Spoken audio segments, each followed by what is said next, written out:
So as you've now hopefully seen, mapping swing structure with the way that we do is, I would argue, pretty damn mechanical. Obviously, the only element of discretion with the way that we map swing structure is just what we deem to be significant enough of a swing pullback, okay? So super quick refresher. Let's say the swing structure is bullish. As soon as that swing high is broken, right, and we get the candle body closure above that high, we know straight away that the swing low is going to be the lowest point, right? I could do a bit more of a complex example, but we get the breaker structure here. At that point, we know it's not this low, it's not this low. It's definitely, this is the new swing low, right? Because it's the lowest point that broke the high. So you can code that. There's no if, buts, or maybes. It's 100% mechanical. Where it gets a bit discretionary is when we get that break of this high, right? And we're obviously forming a higher high. It's like, at what point can we draw on our swing high line? And the reason why that's important is because let's say price pulls back a little bit. You don't necessarily want to draw that on as your swing high straight away, because then if you do, if price then moves up and breaks it, right, that means you've had a swing breaker structure, which then means this is your new swing low, which then means if price breaks this low to the downside, now your swing trend is bearish. But if we just draw this on for a minute, it's just a bit visually easier to see. And then we'll put on some bosses. Let's use a thick line. Okay.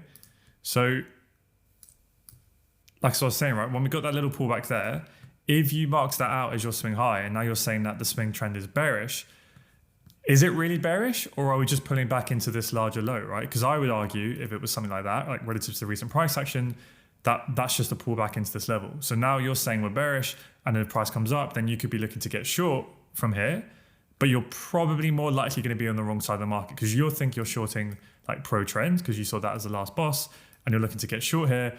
But I would argue that that's just internal or fractal breaker structure for price to pull back into the discount of this swing leg to then continue higher, right? So that's why it's kind of like important that you want to have, you want to be focusing on those larger swings.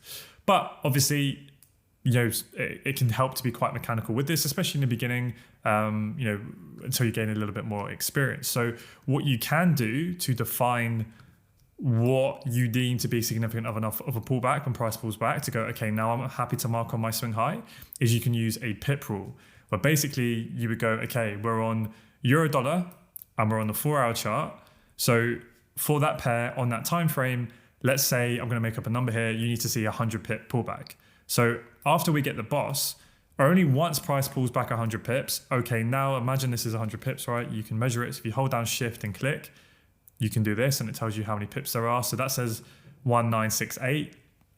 You need to put that last number as a decimal point. Okay, so if it says 1968, that's 196.8 pips, right? So let's say you're looking for 100 pips. That would be a 100 pip pullback. Okay, obviously it's not great in this example, but that's when you go, okay, now I'm happy to now mark this out as my swing high, right? Because you have a fixed pip rule. So question then probably you're asking is, well, how do I come up with a fixed pip rule? Well, let me tell you the magic formula to finding out the magical pip rule of the market. You just draw it on with your naked eye, whatever you deem to be swing structure, just like we have done in the previous couple of lessons. And then what you do, like let's say you did it this way and you go, yeah, these all look like clear swings to me. This makes sense. Then go and measure every single swing pullback that you did, right? So again, hold down shift and then click, and then you can drag this up to where the swing high is. And there you go. What does that say? It says 4161. So it's 4. Remember that last number is a decimal point. So it's 416 pips. Okay. So you've measured that one. You could either just do this, go, okay, quick note with a speech bubble, go 416 pips. Okay. How big was this one? Exact same process. That was 190 pips roughly, right? So you go 190 pips. Now, what you want to do is you want to do that for about, 10, 15, 20 examples, recent examples, and just measure like what was the minimum pip size pullback you did. And let's say this was the smallest swing pullback you did out of all of them. You go, right, but my minimum size is 190. That now becomes your current rule. You'll go, right, for me to define a swing pullback on the 4-hour chart, so specific to that time frame and specific to that currency pair, you now know that you want to see at least 190 pips, okay? So what that will mean is, let's say we're at this point in the market, all right, and you've had your bearish swing boss and price is pulling back. You're like, okay, we're pulling back, but you can't put your pretty swing low circle or draw your swing low line across until what? Until prices pull back 190 pips, which as we know will be around here, right? So you know it's only once price pulls back up to here, at that point you go, okay, we've had 190 pip pullback now. Now I'm going to draw on my swing low line, right? That's what you can do. That's essentially how your pip rules work. So again, how you come up with that is you have to do it with your naked eye first. Draw on just everything that looks to you with swing structure, right? It doesn't have to be perfect. And I'm going to explain to you in a later lesson where it doesn't matter if you're someone who likes to focus on the bigger swings, or maybe you're someone who likes to focus on the smaller swings. So like over here, right? After we got this break of structure, I didn't, in this instance, view that as a swing pullback. But some of you might think, no, that is a swing pullback, right? And all that means is then you would have that as your swing break, then your swing break here, and then your swing break here, okay? And that's fine. It doesn't matter, and I'll talk about this in a later video, right? The point I'm trying to make in this video is draw on what to you is a significant enough pullback, right? And then once you've done that, like we have done for here for like, a decent amount of examples, just go and measure them. Go, okay, and find out what your minimum pip size pullback was. So this one was a little bit smaller actually. That was about 178 pips. And that can become your rule. And that's how you do it.